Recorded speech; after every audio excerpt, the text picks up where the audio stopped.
on. And yeah, I think we're pretty much ready to get going. So just to give you guys an idea of the agenda for today, we're going to start with our panel interview with our 5 panelists, and then that'll go to around 12:40, 12:45, and then after that, the audience will have a chance to ask some questions to our panelists.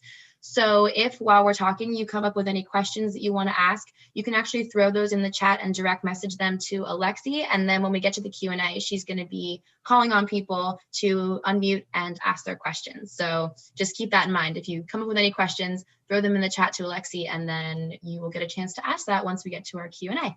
And then following the Q&A, at around 1 o'clock or so, we're going to do our listening session, which honestly is always my favorite part of our events. The listening session is when artists in our community get to have their music played for our panelists to get some feedback. And I think this is a really exciting one for artists to get feedback on, because we have all of these incredible panelists, and I'm really excited to hear what they have to say. And also, having listened to all the music you guys are going to hear, I'm really excited for you guys to hear all the music in our listening session today, because we've got some pretty awesome stuff in there. So I think now we are going to meet our panelists. I wanted to give each of our panelists the opportunity to just introduce themselves to you guys, give a little bio on who they are, what they do, and then we will jump into my questions. So Ajani, do you want to kick us off? Hey everybody, yes. So my name is Ajani. I do a lot of things within the media scope of the music industry. I've done music supervision. Right now, one of my main gigs and one of my main jobs right now is creating content for musicians and music artists. So, I'm based in Miami, and that's pretty much what I do. I do media, from video to audio production, everything basically, and I help artists tell their stories. That's awesome. Alexi said it in the chat, but Ajani does it all. Thank you so much for being here, Ajani. I'm really excited to have you on. No problem. It's a pleasure. All right. Angela, do you want to introduce yourself next? Sure. My name is Angela McCrae. I actually started my career in entertainment during undergrad as an audio engineer for a local news station in Baltimore. So I've always been fascinated with sound and just understanding the technology behind it. But my career actually took a whole nother turn after doing audio for about 10 years when I moved to LA. I got into digital distribution, working with the studio there, NBC Universal, and working with music video directors and commercials, and it inspired me to become a short film director. And I directed 3 short films, and my first film was actually a silent film. So it allowed me to literally, once again, delve into the land of sound and really let the music tell the story along with the visuals. Since then, I'm now in New York, in Harlem, and I launched a company called Uncorked and Cultured, which is a lifestyle platform for everybody interested in wine, wellness, culture, and adventure. So of course, that's taken all of my years, 20 plus years of media experience, and creating a destination for us to literally, build community. So I'll put a link in the chat for everybody that's interested. Yes, definitely. Thank you so much for being here, Angela. And also, just so you guys know, speaking of social links and everything, we are going to have our contact sheet in the chat. I'm sure you'll see it shouted out a few times while we're on here. Throw all your info in there. It's a great way to network with all of the wonderful people who are on the event today. So throw your name, your socials, your LinkedIn, all that kind of stuff. And you can connect with everybody that's on here today. All right, so how about we have Evan? You can introduce yourself next. Hey, my name's Evan. I've been in the music space for about 20 years, and in licensing, I have a company called Experience Music Group, and we specialize in placing bands in film and TV and video games and ads. And I also do some branding, imaging, and messaging with artists and digital marketing, all sorts of types of different things.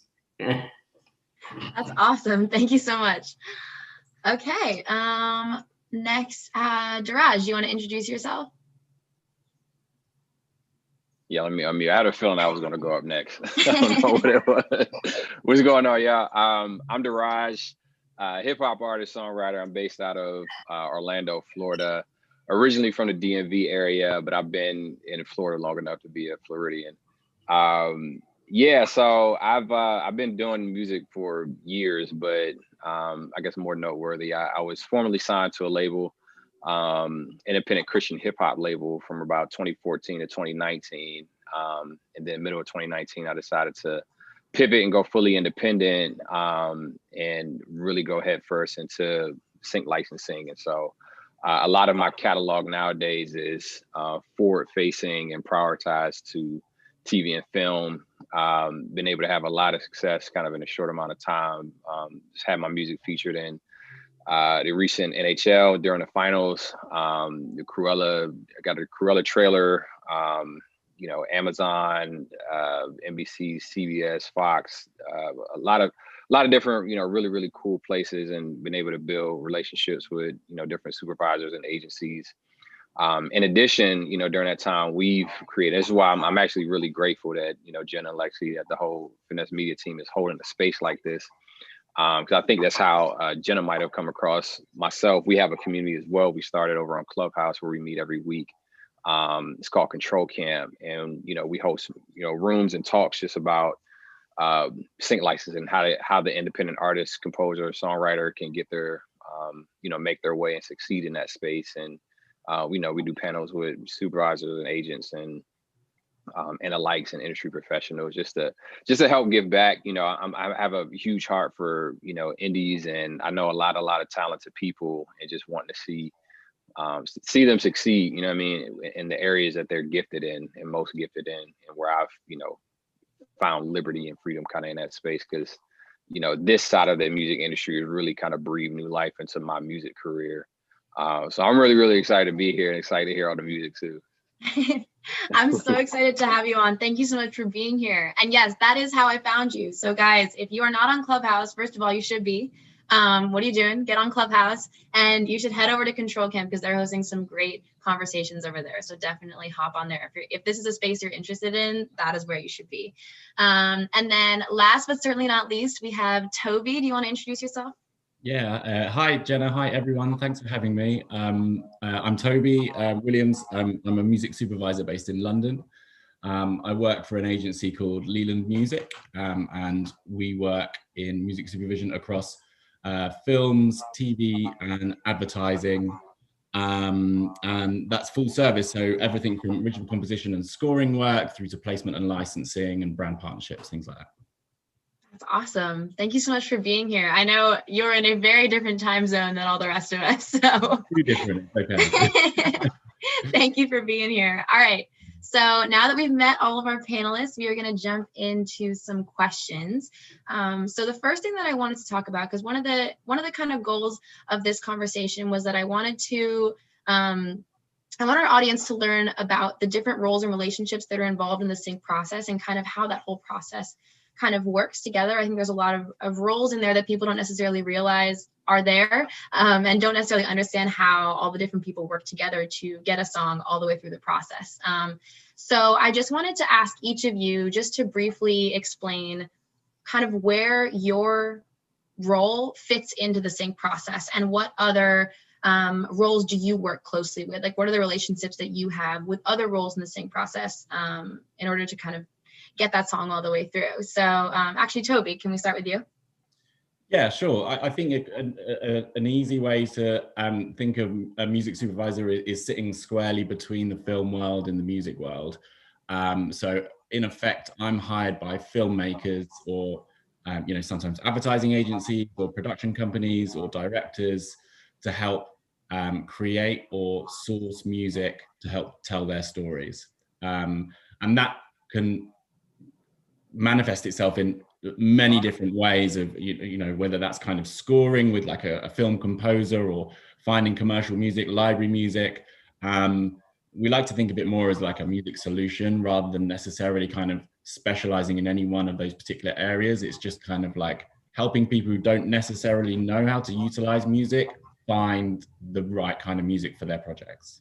Yeah. So we're working with, on the film side, we're working with, you know, those people, so directors and producers primarily, whichever field they're working in. But then we also, you know, really rely on our music network. So that would be labels, publishers, managers, and so on. Mhm. Yeah, definitely. I think that's a great explanation, and that's one of the things that I've always really found interesting about the music supervisor music sync space is that it really is a bridge between kind of the film, television, entertainment space and the music space. So music and the rest of the entertainment world, which is really awesome. So thank you for that.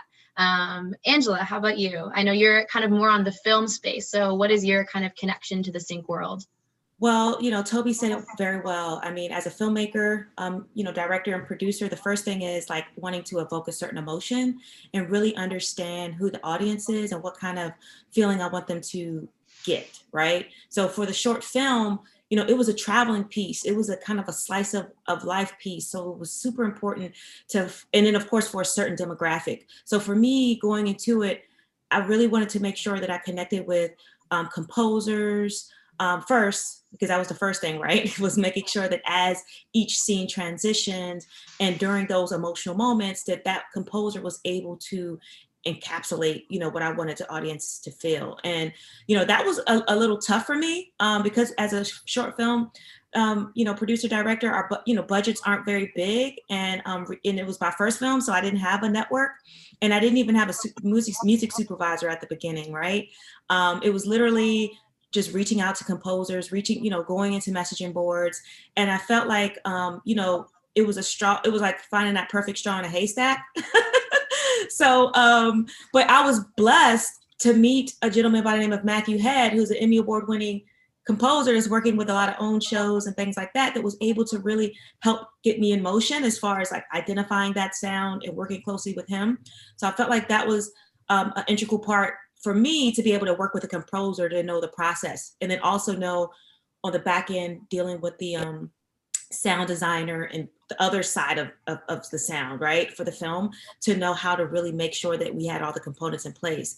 And then when we did secure a music supervisor, we ended up going with someone that actually used to be a radio DJ that was transitioning into music supervision, which was really cool because it was kind of giving her a start, giving her that first project. So, as an indie, filmmaker, being resourceful, right? Because, going into it, you don't always have those resources and networks in place. And so it was super important for me to leverage my friendships and then just that community, that indie community. And so now both of those people that I work with is now like very, award winning in their craft, and it's been great seeing their journey. Yeah, that's awesome. And I think that that's great advice for the audience that we have here. A lot of up and coming artists, up and coming industry professionals who, maybe don't have all those connections yet, but like if you just kind of connect with the people you can and grow with them and give each other the opportunities to get better at what you do. Yeah, that's what you got to do. That's great. Thank you. Yeah, absolutely. How about you, Evan? Yeah, so we sort of act as a sync agent in between the supers, the writers, the directors, the studios, and we vet the songs, we vet the artists, we pre-clear them. We do a lot of the sort of legwork of making sure that the artists, for us, we're known as One Stop, which is essentially the artists or the bands own their writing and their publishing. And so we make sure that's all pre-cleared and ready to go, and do a lot of the filtering of the music before it gets to the super or the studio or the director. And so when the super comes to us, they know that A, it's One Stop, and B, that it's sort of been filtered to a certain point where they don't have to worry about samples or rights, or it's everything's been taken care of, and then and it just makes it easier for them. So we're just sort of right in the middle, and have spent 20 years building these relationships with a bunch of these people that are now good friends, and my kids go to school with their kids, and those relationships have sort of transcended from business to personal. Yeah, that's awesome. And I know that in any of the music supervisors or people in the sync space that I've spoken with have always told me, like artists and people who want to get their music into sync really got to have their ducks in a row. They got to have all their info figured out, all their rights, their clearances, their metadata, all of that information. So that's definitely so important to the process. Yeah. Definitely. All right. How about you, Daraj, as like a songwriter? who do you connect with? Who do you reach out to? And who are the people you have to be in contact with when you're trying to get your music into all the incredible opportunities you've already had for it? Yeah, definitely. So it's, we are kind of part of the startup, I guess, the process is we make the music, that, a licensing agent or a supervisor or a studio would use. And so to what you were saying, Jenna, like, my role responsibility is to make sure the music is good, of quality, and safe to use. You know what I mean? Because it's funny because music is usually like the last thing that's kind of brought into the process of the whole film, getting put over the finish line. But a piece of music that isn't cleared properly can basically disrupt the whole process because it's really at the final stages. And so the last thing you want to do is create a copyright issue, or there's a split that's not cleared. I mean, that just causes a headache all the way up the chain, and it's affecting everybody on the way up. I mean, even though it's the last kind of line of defense. So for us, it's like my role is to, one, make sure the music is of quality, two, making sure that the music is what this, the supervisors who I'm usually kind of going to, well, supervisors and or agency representatives who will solicit my music. So I might have an arrangement, a partnership with someone like a Evan, who will represent my music and pitch it to supervisors, for, potential placements, or, artists can actually go directly to a supervisor like Toby. And if the music is cleared and, one stop and I'm sure we'll probably get into all those definitions later, but they can use the music and I can negotiate, those deals as well. So just kind of depends on what your focus is as an artist, what you feel most comfortable with. But, my role and how I get music out, one of the ways is through agencies or through directly to supervisors, amidst some other ways, but I won't go too far. But that's kind of a, a shorthand a good of it. overview. Yeah. Yeah. Thank you for that. And I feel like there's definitely some people in this audience that want to be doing what you're doing. So that's a great overview of kind of the steps they'd have to take and the relationships they would need to look at having and establishing so that they can get their music into those kinds of opportunities. And then finally, Ajani, do you just want to speak a little bit on where you fit in the process when you're doing anything in relation to sync? Well, I have can you hear me? Yes. Well, I have a very, I guess, diverse skill set when it comes to like the music. I started off in music, and then I had this friend who was a film director, and one day I just said, hey, I have some music for you. So from then, I've been working with him, and we built year by year, and then now we're now competing for things like Oscars and the whole 9 yards. So I do all the music supervision for his film, and also me obtaining or getting film skills and becoming a director and editor and so on. I kind of have a whole view of the whole process from start to finish. So along the way, I know people in different perspectives and aspects of that process. So when I'm working on a music supervision project, I know who to go to directly, especially with the artists, because the artist community, I've been in it for a long time, and I just go to them. And if the director, for example, wants a specific song or a specific type of music, we just work to get those contacts, and we go through the process. But that's my perspective of my experience within the sync world. Yeah, and I feel like I think it's so awesome that you kind of have experience on the music side, on the film side, and kind of everywhere in between, and therefore have those artist relationships when you're looking for music that's specific for a specific kind of project. And I feel like that's true of all of you guys. You have a lot of kind of diverse experiences that help you to be really good at what you do because you have so many different relationships in different areas. So that's awesome. So thank you guys. I feel like that gives our audience a little bit of a better overview of what the process looks like and how you guys are all connected with each other, even though you do different things. So then I guess, let's see, I got my questions over here. So my next question is very much for the artists in the room, the people who are looking for opportunities for their music in sync, what is the best way for artists to reach out to music supervisors, to sync agents, and what are kind of some of the do's and don'ts of how artists should be going about reaching out to those kinds of people and getting their music on their radar? And anyone can jump in if you have an answer. I can talk from the music supervisor point of view. I think that firstly, we're only as good as the music we receive, you know, and so we absolutely welcome people pitching their music to us. I think there can be a little bit of a misconception about music supervisors. Maybe it's a UK thing, really, but that it's tough to, you know, kind of get music to be heard by the people who are the decision makers. And yeah, there is we do receive a lot of music, but ultimately without it, we're kind of redundant. So I would say that, you know, don't hesitate. You know, if you feel confident in the music that you've created, then reach out to the supervisors that you admire, you know, and if there's shows that you've watched and you love the music, you can find out who the music supervisors are and maybe find a way to contact them. Music supervisors should be welcoming of, you know, of new people, new talented people getting in touch. Yeah, definitely. Thank you. That's great advice. Yeah, I definitely feel like there's, even here too as well in the US, there's definitely a sense that like, it can be hard to reach out to them to get your music in front of them. So that's definitely great to hear from you. Anybody else?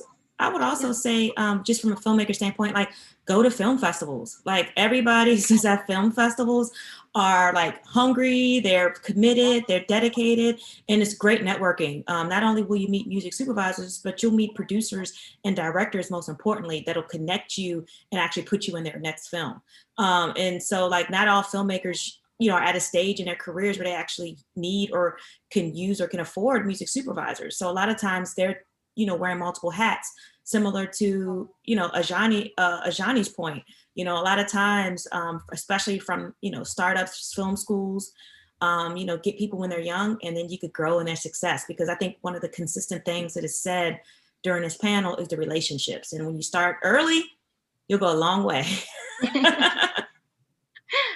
Yeah, I can jump in just from the, you know, the artist perspective.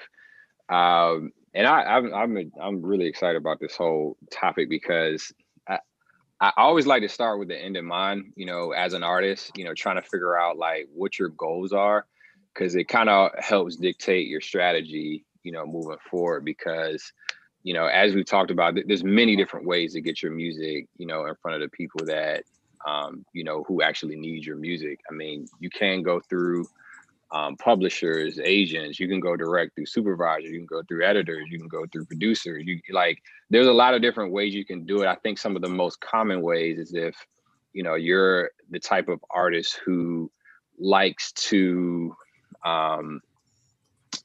you know, maybe doesn't want to get into some of the minutia of what it takes to kind of negotiate and, you know, talk to some of the key decision makers, but you want somebody to, you know, represent you on your behalf who's already established those relationships, then it might be good to go, you know, more like a publisher or agency route, because they've already done a lot of the heavy lifting. You know, they've already built the rapport. They know what works. They can kind of help, you know, even guide you through the process. And I have agency, you know, relationships. But also on the other side, you know, if you have a little bit more hustle, you know what I mean, you can do the research, have the empathy to really figure out like, what is it that, you know, what type of music do I feel like I do best that's, you know, seems marketable, you know, in the space, and what supervisors are actually in need of that music, like who's used this music before, because it could be a good indicator that they might need this music again. And so it creates that opportunity to say like, hey, one, I've done my homework to see like, you know, who you are, what you've been a part of. And also I'm giving you something that, like, you know, what Toby was saying, the music that you're creating, they need, you know what I mean? Like, I don't ever want, you know, artists to feel, you know, on the side, it's like, oh, I'm burdened by, you know, I'm burdening or inconveniencing, you know, a supervisor or agent, whatever, you know, for emailing them, you know, with my music. You know, they need your music at the end of the day, you know what I mean? So you are providing a value and a service to to an agent, to a supervisor, that, there's a, there's a relationship dynamic there that, you are important in the equation. So, but you also have to have, some tough skin if you are going directly to supervisors, because they are insanely busy. You know what I mean? And so they get thousands of emails. And so, if you don't hear back, it's not to take anything personal, and just have a bit of grit and follow up, but do your homework and make sure, even before you send music, that all of your business is buttoned up. You know what I mean? Like, who all your co-writers are. You guys have agreements on splits. If necessary, you have a one-stop agreement. All of these things just it helps you skip the line a bit and increase your odds of success for your music to be used at the end of the day. So I'll leave it there.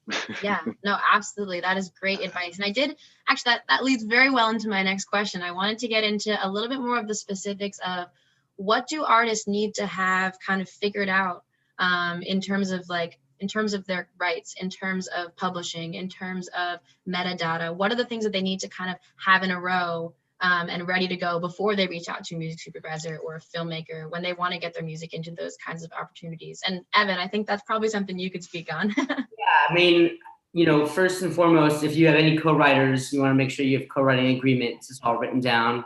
Second of all, make sure you've registered your songs with your PRO. Out here, it's ASCAP, BMI, CSAC. I think CSAC's owned by someone else now, but because that's how you're going to get your royalties if the song gets licensed. And supers want to make sure that stuff is already done. So from a metadata standpoint, you want to make sure all of your contact information is on there. The names of the writers, the writing splits, the names of the publishers, the publishing splits, and any genre information. I mean, obviously, the more detailed you can be, the better. And a lot of it is look, like, supervisors are slammed, so you really got to be able to do your homework, know what they're working on, have the right song for the right project at the right moment. And just to be prepared for that is the most important thing. And I think that if you find someone and the songs fits and you have all that work done ahead of time, it just makes it that much easier if that song is in front of them, for them to grab that song and be like, oh, this is a fit. I see where it's from. I see who's repping it. I see it's all pre-cleared. Like, let me go and pitch this. Because like everyone else said, there's nothing worse than a song having a sample that's not cleared, or a writer who doesn't agree on a sync fee, or someone who has a co-pub and the co-pub wants more money. So all that homework is it's really important to get done.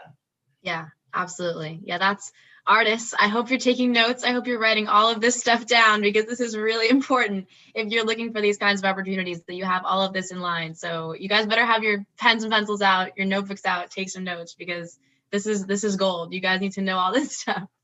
And then I guess my next just kind of quick question, I wanted to just see if there were any kind of industry standard websites, software, file types, any things like that, kind of the technical specifics that you guys think artists should be aware of. I know things like TuneFind and Disco and websites and things like that. Are there any things like that you think artists should know about, and what are they, and how can artists start utilizing them so that they can have things in a format that music supervisors and sync agents want them to be in? Really fast, don't email MP3s ever. It is a pet peeve of every supervisor, and it's a pet peeve of every sync agent. Like, get your songs on Disco, get them on a streaming platform, and get the instrumentals on a streaming platform. Put the instrumental with the song and make it super easily accessible, super easily downloadable.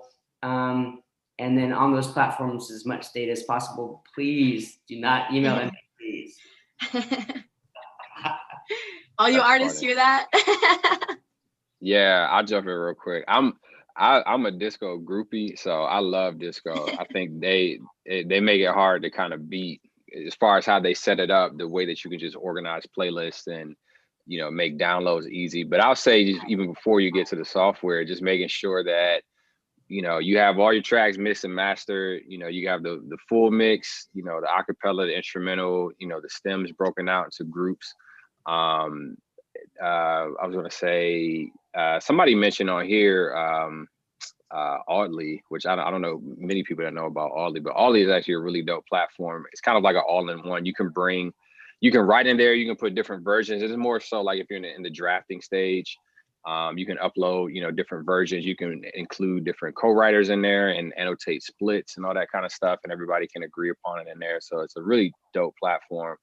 But yeah, Disco is really powerful. And one thing too, I've begun to use AIFs instead of WAV files. I use AIFs because they hold metadata. They're lossless like a WAV, but they hold metadata.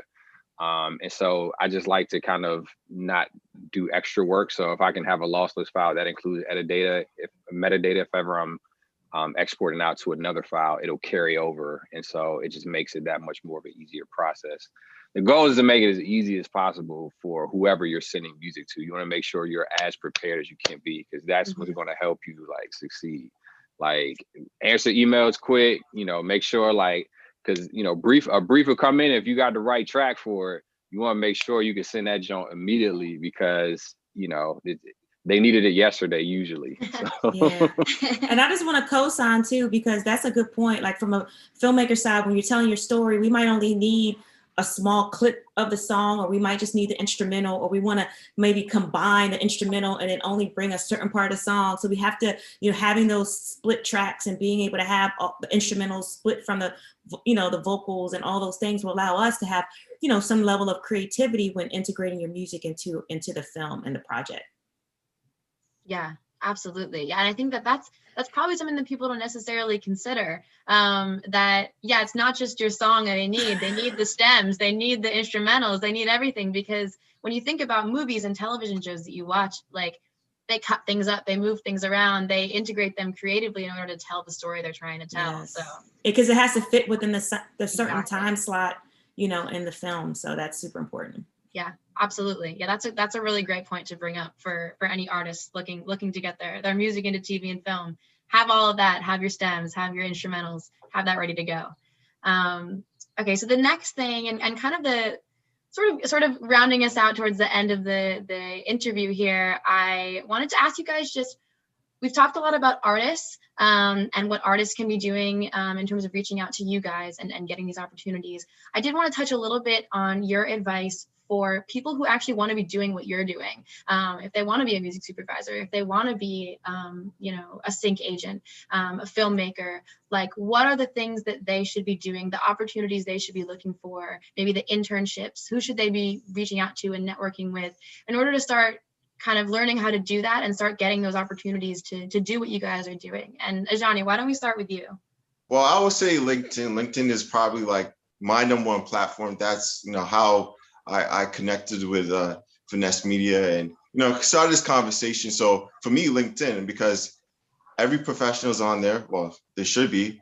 And there's a lot of active people within the music space. So just reach out to them. And, there's a lot of, they get a lot of requests and there are a lot of messages, but, reach out to sync agents, reach out to music supervisors, reach out to anybody who can help you get your foot in the door.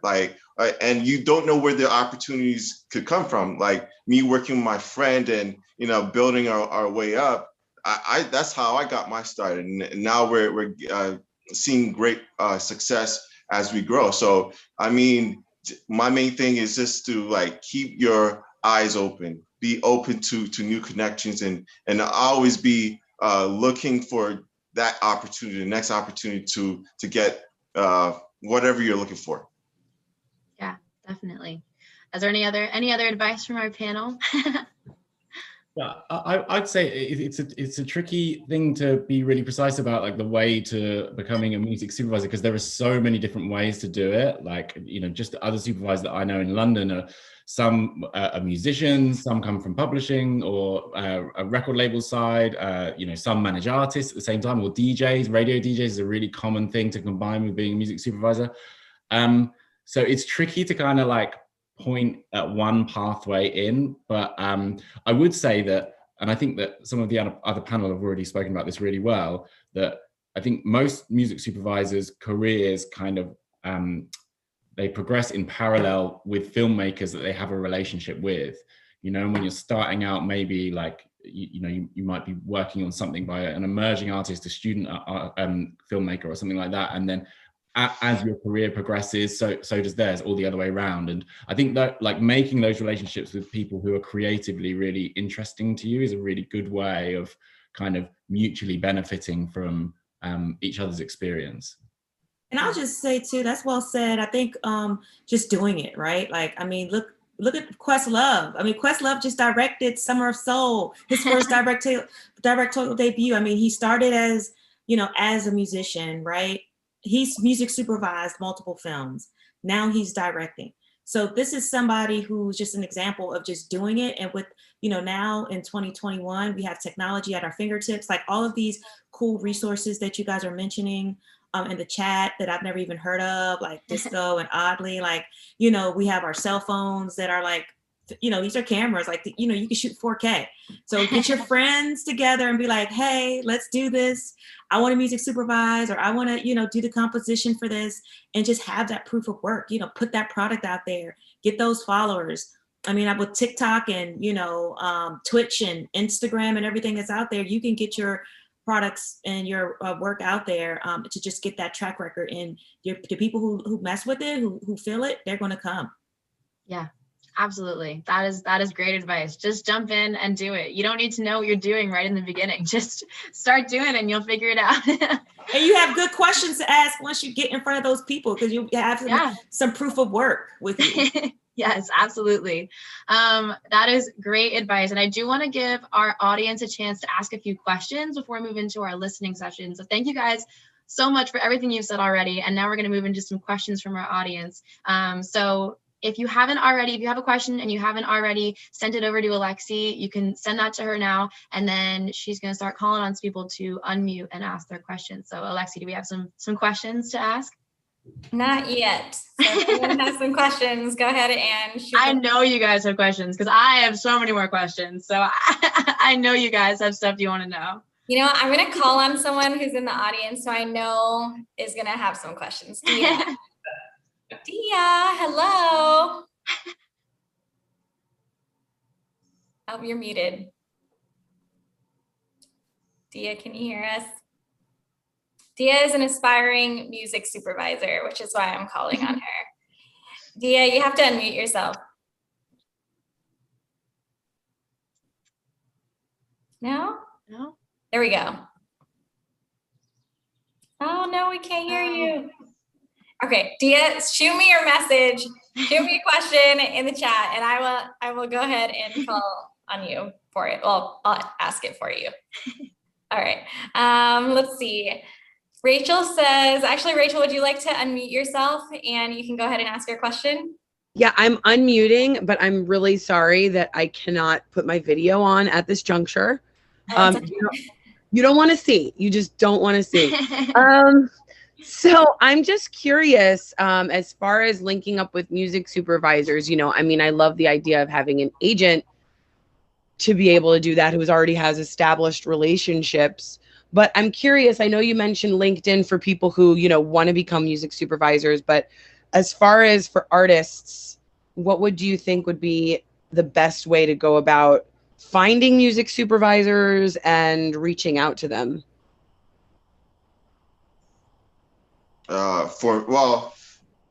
For me, can you hear me? Yes. Well, for me, LinkedIn, I mean, over the last year or so, I get probably anywhere from 20 to 50 messages on LinkedIn daily. So there's no shortage of artists to connect with. So for me, I know some other music supervisors might have different ways or different likes, but for me, LinkedIn is just the best way to reach out, because, you know, when I'm working on a project and I'm working on a film, I just go to LinkedIn and I can easily connect and speak with people. And I'm pretty open, so I make myself open to conversation when I'm working, looking for new music. I might not get back to every single message, or I try to, but I might not be as responsive to others as I do with some. But for me, LinkedIn is the best way to reach out to music supervisors. But there's also the internet, there's Instagram. So there's no one way, but for me, LinkedIn, if you want to reach out to me, I think LinkedIn is the best way. Awesome. Rachel, does that answer your question? Yes, thank you. Sorry about that. Yes, thank you. Noted. I'm going to work on my LinkedIn presence because I thought it was really mostly more for the industry side and less the artist side.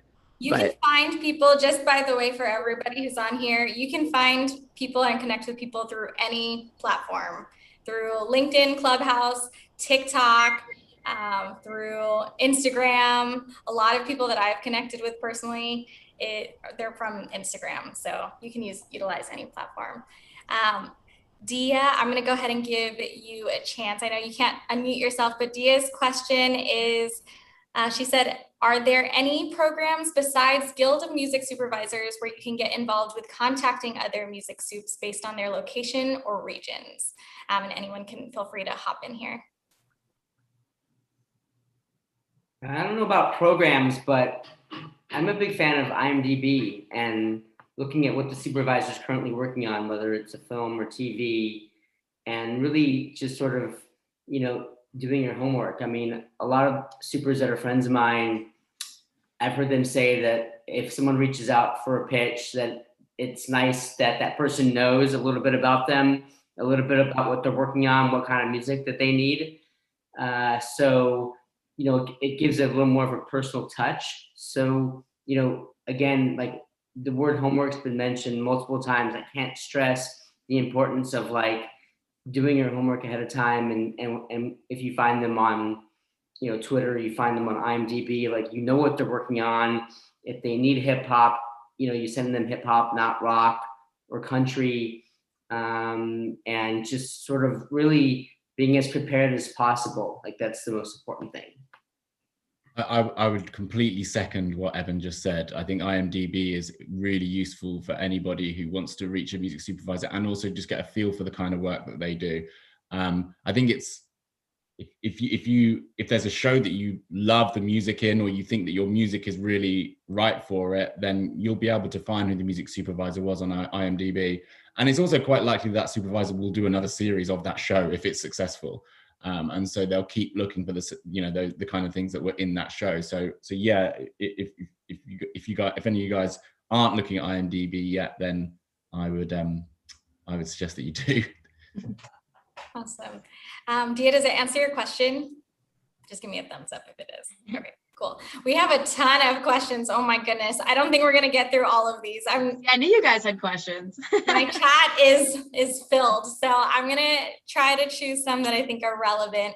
Someone was asking, so I think it was Blaze.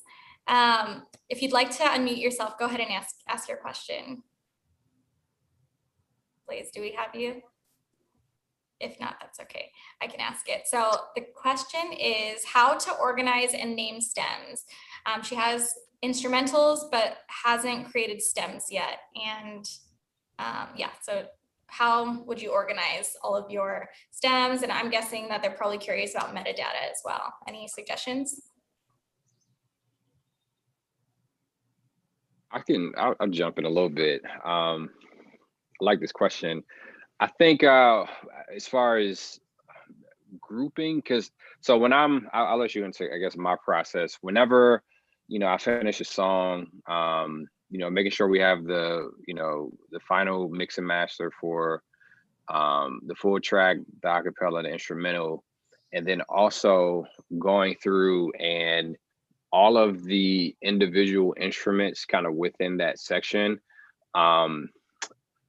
You can go as granular as bouncing each one of them out, but in most cases, what I do is I kind of group certain elements. Like if there's percussion, like I'm putting the snare, the kick, the hi-hat, maybe some of the cymbals and stuff on one track. Like I'm grouping the percussion. If there's like a guitar lick or something like that, I'll probably bounce that out, by itself. The piano, Also, one of the things too is helpful to have separated is if there's like gang vocals or like chants or like oh, you know, like big, you know, because that's like a lot of ear candy type stuff. It's good to isolate that as well. So even though you might have an acapella track, you could even, you know, isolate your lead and do all your, you know, gang vocals on their own, because a lot of time when you see promos like sports promos or ads, like, you know, you got that moment where, you know, there's this big you know, this big moment, and there's like these gang chants and sailing vocals and stuff like that, where they may not always be using, you know, your top line vocal, you know, melody and stuff like that. They just need something to kind of create a mood, because we're like the music is supporting picture, you know what I mean? So we don't want it to really distract, unless there's a moment where a lyric is really, really important to, you know, help tell the story. But as far as like exporting stems and naming them, and I think there might have been a question about how you name them, but I would just kind of name them based off of the type of stem it is. If it's a guitar, you know, it's a guitar.aif or whatever. But you know, there might be like Toby or Evan or Johnny or Angela might have a particular preference as far as naming and how they like stems. But usually when I'm exporting stems, like that's always, you know, been enough for, you know, the cases that I've seen. Yeah, Angela, Toby, Evan, or Ajani, have any commentary on how you'd like to receive stems or how you'd like to receive any submissions?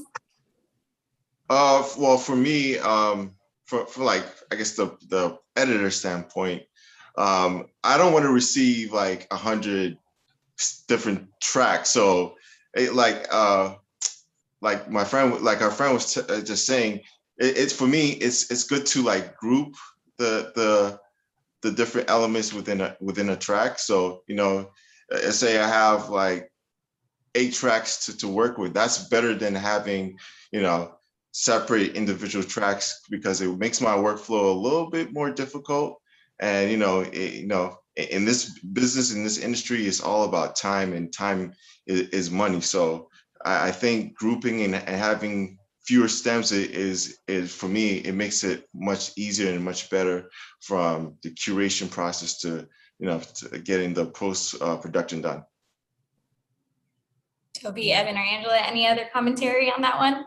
I would agree with Ajani. I mean, like for me, because I'm not the sound designer, like I'm not the one actually working with the files. I'm just more like, you know, coming up with the story. I think having that grouping is easiest, because then we would have control over each thing that matters. So if it's multiple string tracks, instead of having each string, it's going to all to go together in a nice melody, and it's all going to give a certain type of feel. So having those grouped makes the most sense. And then having, I would say, the background vocals separate from the lead vocals could be helpful, because we might not want to hear the lead vocals, but we might want to hear that chorus or something, depending on the film and the need. So just really looking at it from the structure of the song and how that can really be manipulated and maximized. Toby, I saw you unmute yourself a couple of times, so I'm going to go ahead and let you jump in on this. Do you know what? I don't have anything to add. The guys have explained really well. I think that, you know, like Angela, I'm not the one who's going to be working with the stems, but passing them on to an editor or a sound house or someone who's mixing. But just I think it's probably helpful. In most cases, it's not, they're not looking for, you know, tens and tens and tens of split tracks, but kind of crunching those down into like your main instrumental parts. And as long as they're clearly defined, and that I suppose you're flexible enough to react if they're asking for something a little bit more detailed than that, then I think you're good to go. Awesome. Can I add one more thing? Yeah, go for it. Okay, I got to stand up for this one. Hold up. If you are an artist, I need you to make sure once the song is finished, please get the stems like from your producer, or if you're like, make sure you have your stems. The reason why I say is because, you know, when I used to be signed with the label, I didn't even consider my old catalog, because some of the tracks, like, we didn't have stems. It took me so long. I had opportunities that I could have pitched for, but I didn't have the stems, and it took like a couple years for me to finally get them. And so if you're an artist, like at the end of your session, ask for the stems, like make that a part of your process. That's it. I'm Daraj. I'm muting myself. That's so important. And I think somebody, we're done. I want to just say, somebody mentioned they're from South Africa and wanted to know about music there. I mean, yes, because one of my films was Afrobeat. I was looking for so much Afrobeat, and this was before Afrobeat was as big as it is now, and I didn't know where to go. So definitely having a diverse music selection is going to be helpful. Awesome. Also, I want you all to take notes on this very quickly. Just to summarize some of the things that our speakers have said that they want from artists when you're submitting is make sure you have obviously your stems. Stems, we're just gonna yell this today because you need your stems. So stems, you're also going to want to send links. That's so important. Please, one of the reasons why links are so important is because nobody wants to download all these MP3s to their own computers. So please send links. That's another thing. Another thing would be publishing. You're gonna wanna know who your publisher is, if you even have one, in order to get your music cleared, and your PROs. So if you're not signed up with a Mechanical Licensing Collective or Harry Fox or anything like that, make sure that you are taking care of your publishing side of things. So hopefully that's helpful. One more question. I saw Blair had a question about, actually Blair, if you'd like to unmute yourself, you can go ahead and ask your question. Yeah, sure. So I'm an aspiring music supervisor, so I've been trying to do some freelance stuff, and I'm just wondering, like, in what other ways or resources I can do to appear like more qualified for music supervision work. Like, I've been interested in maybe doing the UCLA extension, but anything else I can kind of do on my own to kind of vet myself to these other projects would be helpful. Anybody want to jump in on that? You know, create playlists, blog about the music that you love, independent films, student films, any way that you can, grow your resume, but also like share your love of music and what inspires you personally and what soundtracked your life growing up and why that was important. And, show the array of like your music knowledge. I mean, for me, it's a lot about passion and enthusiasm for the music and what it's meant to your life. Toby, I saw you unmuted yourself. Yes, I completely agree with Evan. I think also connect with the film world, with filmmakers, and it can be emerging filmmakers. I think the best way to get noticed is to have some degree of a body of work behind you, and there are people starting out making films for the first time everywhere. So colleges, unis, like that sort of thing, like getting in touch with student filmmakers and offering your services, and then all of a sudden you have a resume, you've got a portfolio that you can be equipped with when the opportunities arise to talk to a music supervision company or even going freelance. Awesome. Blair, does that answer your question? Is that helpful? Oh yeah, totally. I just sent in the chat. Thank you guys so much. Awesome.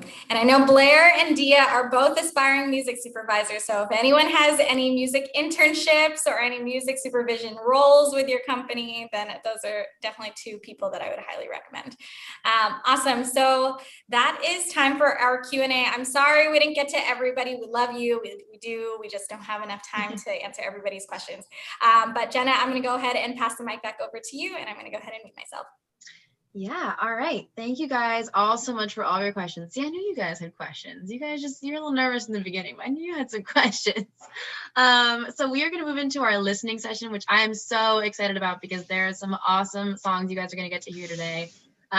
So we are going to move over into that. So I am going to share my screen and then we will get started.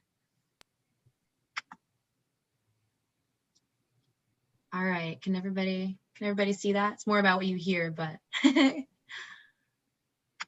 right, so we are gonna get started. And our first song is the song submission from Lottie. And over here at Finesse Media, we love Lottie. So I'm so excited for this one. She always submits bops. She really never misses. And this song is called Scorpion Queen. So here we go.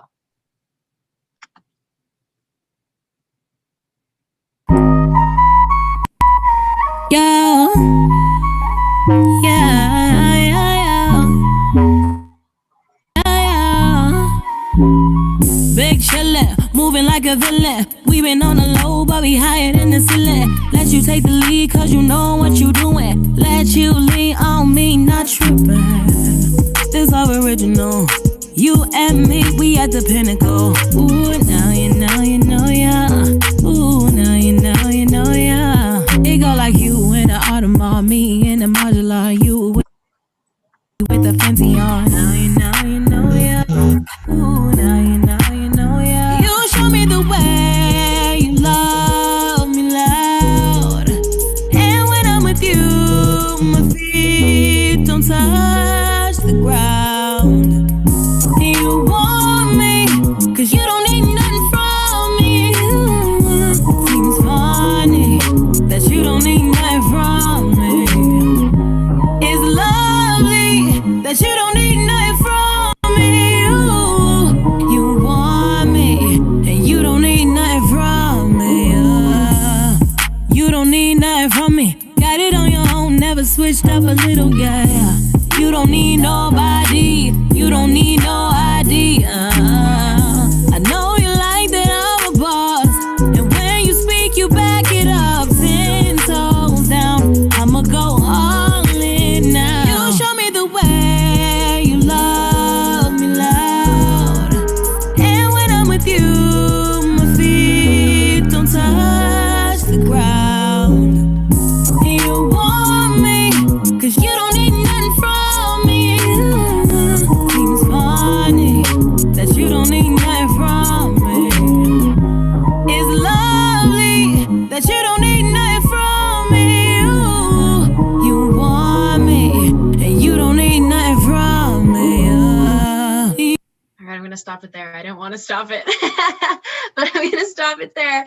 And that was incredible. Lottie never misses. Like that's all I have to say is Lottie never misses. Does anybody on our panel have some feedback for Lottie on her music, on maybe some sync potential for it? Just what did you guys think of it?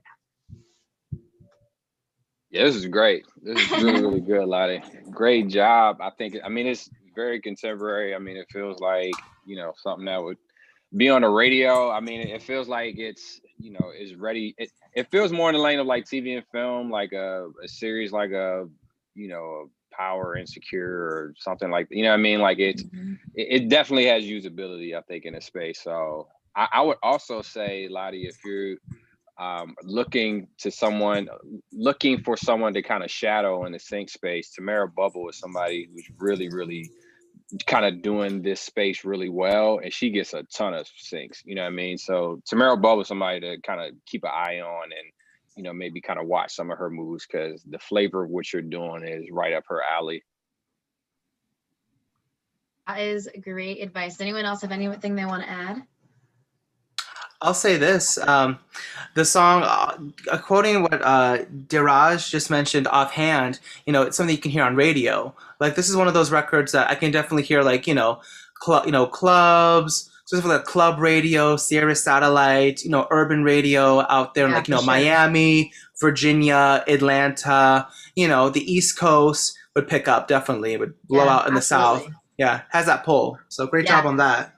Definitely. I feel like I could see everyone bopping their heads. Everyone was vibing. All right. Does anybody else on our panel have anything they want to add before we move into our next song? I mean, definitely, I was thinking, like, y'all ever seen them Step Up movies, or like just where they do breakdancing? Oh, That's why I was thinking. That's why I was getting that kind of vibe. So I was definitely bopping my head. It was, I think she said something about like original pinnacle. I was really fucking, I mean, excuse my language, but I really like that rhyme scheme and the structure, and I like how she brought the hook back at the end. It really, like you said, it made you not want to, Jenna, it made you not want to like stop playing the song. Yeah, you were like, absolutely. I really don't want to stop it. So. Yeah. Yes, for sure. I definitely see it as BET, like totally BET, TV One. I've been watching this series called Run the World.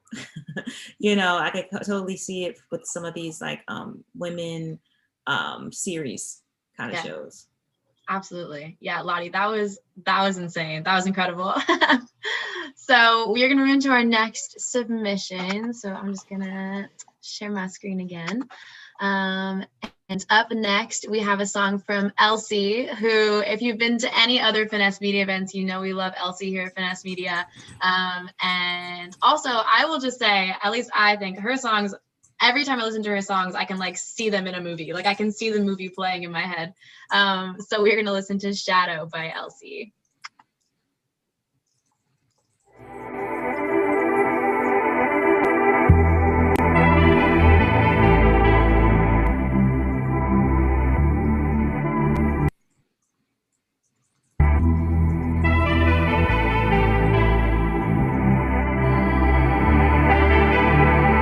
2 years with no sleep. Guess I've been living the dream. I'm sinking, I've hit the bottom. Searching for something, cast aside the feeling. Looking out from behind. I got this energy, I feel it haunting me. I know it's following, and now I've realized I'm a shadow of who I used to be. I'm blending in on me, never been so hollow. Feeling incomplete, like I can see through me, but it's making me stronger than yesterday. I'm embracing the other me. I cannot run from reality, 'cause the shadow is me.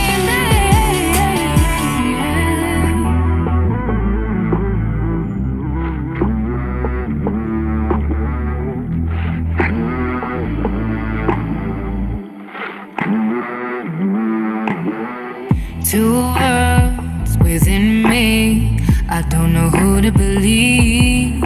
I'm fading into the mirror, and even though it hurts, it's still a part of me, the ghost that never leaves. I guess I've gotta learn to live with my disease. My God, help me please, 'cause I need this energy, and it's always haunting me. I see it following, and now I've realized. All right, that's another one I really didn't want to stop. But let's hear some feedback from everybody, from our panelists. Lottie, that was incredible, as always. Well, I think that was really dope. I really love the track. It kind of reminds me of, I can place it in like a really dramatic, mellow down scene. So I really felt the vibe. I love it. I love it. Yeah, I really agree. It reminds me of a UK artist called Abra. I don't know if any of you guys are familiar with her. And there's a great like trajectory to it, like, it's almost like a story in itself, in that where you start and then where you're headed through the track. Loads of personality. I think I'm missing a little bit of the production in there just because of my connection not being brilliant. But like, I really like the top line. So yeah, thumbs up from me. Yeah. I love it as well. I mean, it's definitely full of emotion. It's telling a story. It's telling a journey. Someone mentioned it would fit nice in the CW type of drama. I mean, I literally envisioned like, this might be a little old school, but I was like thinking like True Blood or like, Twilight, like those type of films that are very much dark and, but yet full of like depth. I imagine hearing it on like something like on the CW, like all the superhero shows that they have out there, or even on, what was that one show? When do you remember back when 5 years ago when Netflix was doing the whole like Marvel superhero era, where for 5 years straight? That would have been perfect for like a scene in there, or also for like the promos that you would hear on in between like the Netflix ending credits for those shows, and even the instrumental alone. That's very usable for ads, commercials, sports, Mercedes-Benz, stuff like that, like Cars International. Because a lot of that stuff is, picked up over there. usually before it comes to America. So it's like, there you go. So yeah, love it. Yeah, that's a good You know point, what? Alonzo. International films, and a lot of people get bigger internationally. A lot of American indie artists can sometimes get more success internationally than they do domestically. So that's a good point to bring up.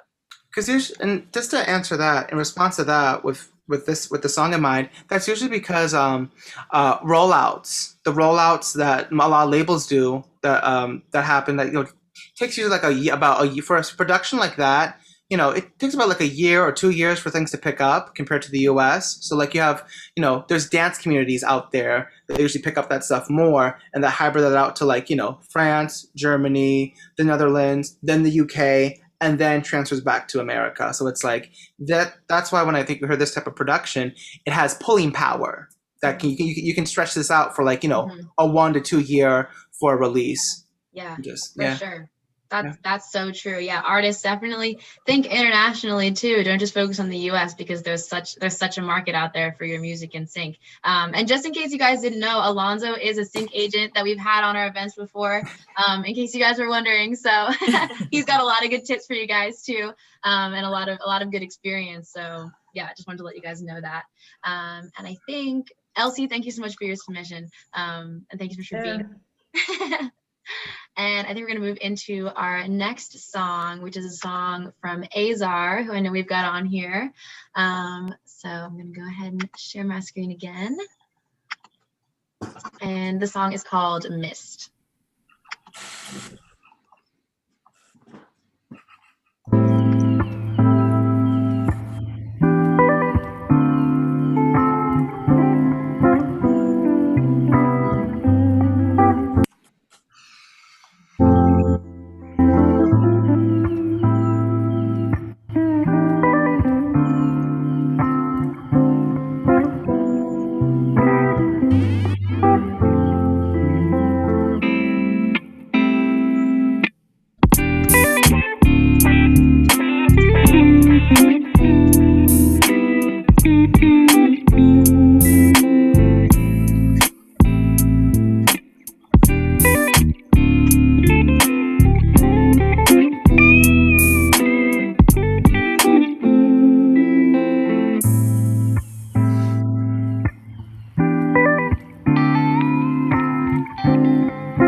Stop it there and bring us back so we can get some feedback for Azar.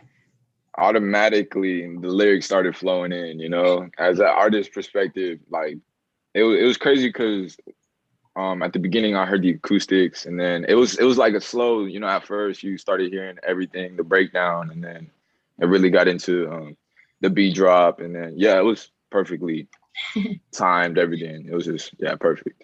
Yeah, Azar, I think if you want some vocals, I think you have some takers in the chat. So hey, let me know, yo. I can record. I got the studio, man. Word. Yeah, this was really good. When I was first listening to it, I had a question. Well, first of all, just listening to it, I was thinking kind of like in a docuseries, a documentary kind of space, like a transition scene or something. And not to limit it to that use, it can probably be used in multiple different applications. But as it came in, I was wanting to know a little bit more about the song, because I've heard like loop-based stuff, because it kind of has like a a sample feel initially, but as the song progressed, it was just too organic and too many dynamics. So it answered itself. It's like I would have a hard time believing that this was like loop-based, at least at least maybe foundationally, it could have a, the progression that was run underneath it and somebody playing the lead, but instinctually, as I listen through, it's like, this is probably an original piece, which is something to kind of keep in mind as well, like as, producers who are listening, and even artists who are listening, as you're developing, your music, it's always, I think, to put your best foot forward towards original music, and also use sample-based sites like, a Splice or something like that. Not that you can't use it, but use them very, very sparingly, or in a way where it feels very unique and not just kind of out of the box. Which I may be preaching to the choir, that may be something that's already, commonly known, but just for anybody who doesn't know, because there are a lot of strong loop-based material out there that gives you a good framework and starting place with your production. But, because it's so good and so many people have access to it, you can run into the risk of potentially some copyright stuff, or just some music that just sounds familiar to somebody else who has the same exact loop. So you kind of want to be a little cautious, when using those resources. Yeah, for sure. That's some great advice. And Azar, thank you so much for that submission. That was great. Fire track, by the way. It's fire. Yeah, right. I really enjoyed the dynamics, how it, kind of started out mellow, then it had that depth. And I think that's something that I like to look at when looking for songs, is how does it progress, and how, what areas because I would prefer to use, in certain cases, music that has the same feel. So like one song that has different, like it kind of progresses in different ways. So they kind of continues the journey throughout the story and throughout the film. So I feel like something like that would be perfect for that. Yeah, absolutely. Thank you guys for that feedback. And thank you, Azar, for your submission. We are going to move into our next song, which is a submission from James Houston, who I know is on the Zoom right now. I think he might have just left the room for a sec, but he is on here. And I'm going to get his all pulled up and ready to go. So just give me one moment, and then we will get into his song. And I know that he mentioned when he introduced himself at the beginning that he does a lot of work with kind of bringing old songs, making them new again. And so I know this song is the song I've Got to Use My Imagination. And we are going to take a listen to that. I'm just going to share my sound again, and we're going.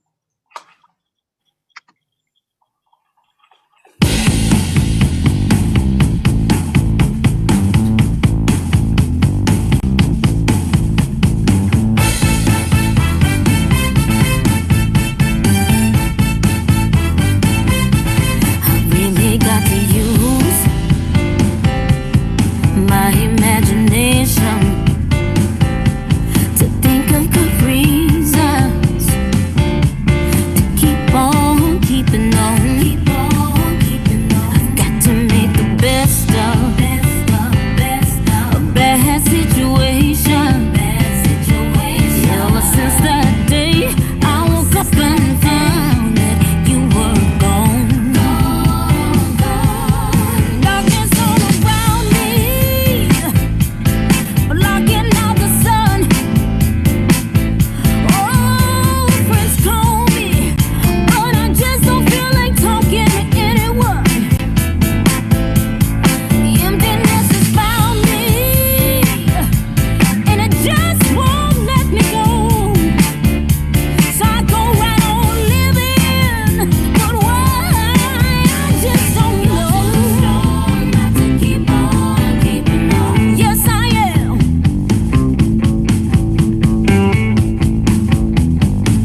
Ooh.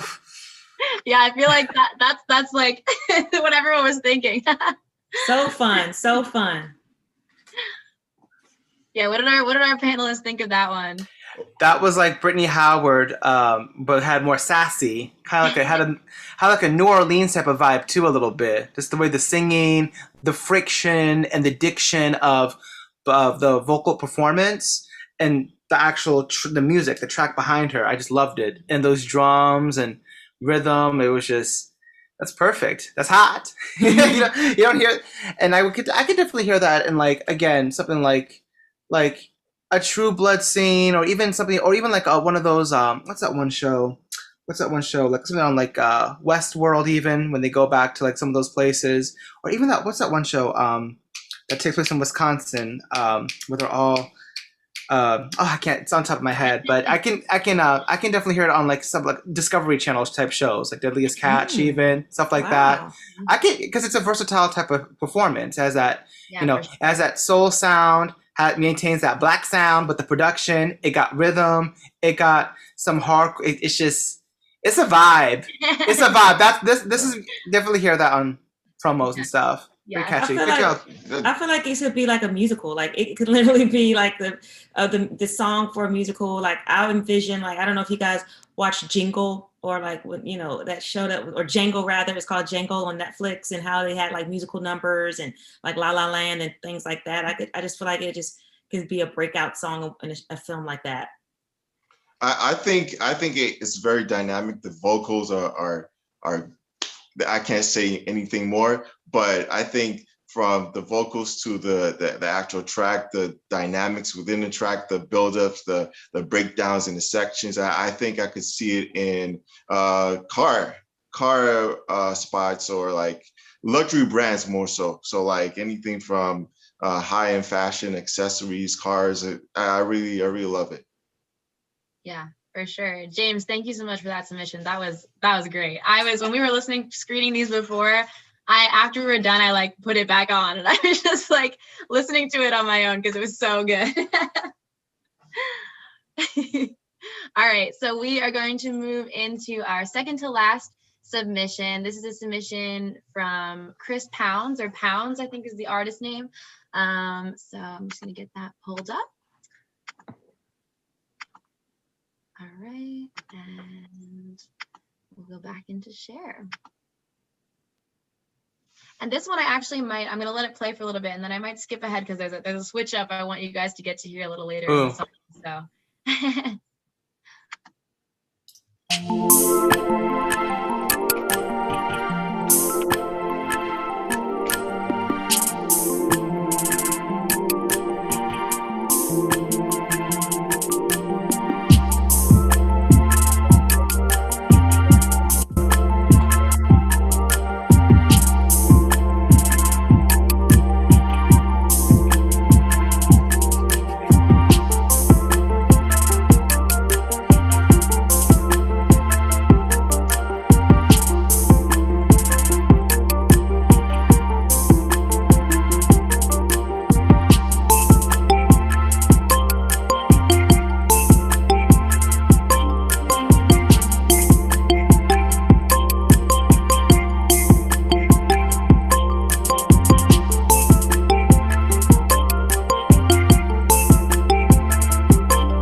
go ahead and stop it there and bring us back. Actually, for this one, Evan, if you're still here, if you wanted to give any feedback, I know like everyone was saying in the chat that this gives them immediate like video game vibes. They could definitely see this in a video game. And I know like with all the sync licensing work that you do, that you mentioned, like one of the things is like film, TV, advertising, video games. So I wanted to see what any of your feedback would be in terms of this and like sync potential and where you could see this. Yeah, I think video game, it would do really well. I mean, it's it can capture a moment. So also I think, you know, certain ads or, you know, even ads for the internet or the web, I think you could do well, but definitely video games from a percussive standpoint could do well. Yeah, definitely. Does any of our other panelists have any feedback? I will even add to Evan. I can also definitely hear this on like, you know, ad promos that are kind of geared to like millennial culture, Generation Z, like, you know, smartphones, stuff like that, apps. But also I think the biggest one was Adult Swim, so a lot of network promos, you know, late night type of stuff though. Again, that what really struck me out with this production was that latency. It's so latent and so bubbly, but it's so compressed and mixed to a point where like, you know, has that it's very fluid, very poppy, very atmospheric. Even on my like, you know, my, you know, cheap earbuds right here, it was able to break through the quality to make it sound good. So yeah, Sonic, the sonic palette on that particular track, it's fresh, it's modern, it's young.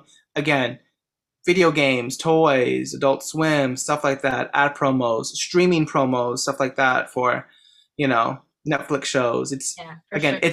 It can break noise. I love it. Absolutely. Does anybody else in our panel have anything they want to add before we move into our final song? Yeah, it felt a little bit too. I like it had a pocket, you know what I mean, that it kind of stayed in, you know, for a minute, and even a switch up and went kind of, you know, lo-fi reminiscent.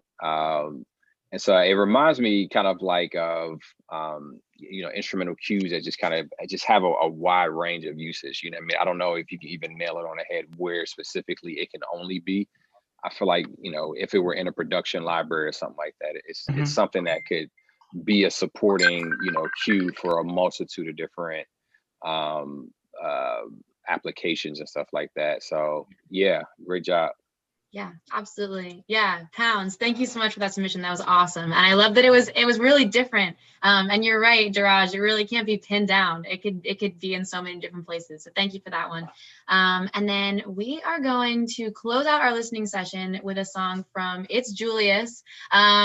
If any of you guys have been in the community at all, you know we love It's Julius. He's actually a Finesse Media artist, so we love sharing his music with you guys. He is so crazy talented, and I think this will be a great way to finish us off for today. So we are going to listen to the song All In by It's Julius. All right, and here we go.